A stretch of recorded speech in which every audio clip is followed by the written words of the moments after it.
Share ko lang sa inyo guys kung gaano kaganda yung buhangin dito sa Dolomite Beach. Ay no, napakaganda, napakalinis ang paligid. Yung problema nga lang, pagdating dito sa gilid ng dagat, yung dala ng alon, yung mga basura. Ayun no.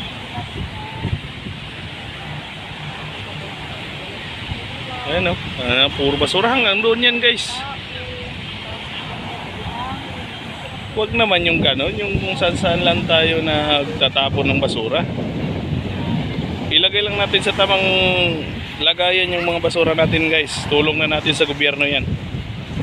May ayos yung kapaligiran natin. Hindi ganito karami yung basura. Grabe, sobrang dami na naman basura. Katulad din doon sa amin tinatapunan din ng mga basura. Tinatambakan. Grabe, mga walang puso yung ibang mga tao eh. Sobrang dami ng basura oh. Ang linis ito ng pagpunta natin, di ba? Live ka ba? Ha? Live ka? Shout out sa mga followers ni Hinday Vlog. Hinday Vlog ba? Shout out sa inyo dyan, sa mga OFW nating mga kaibigan. Ayun, shout out sa inyo dyan. Ingat-ingat kayo lagi.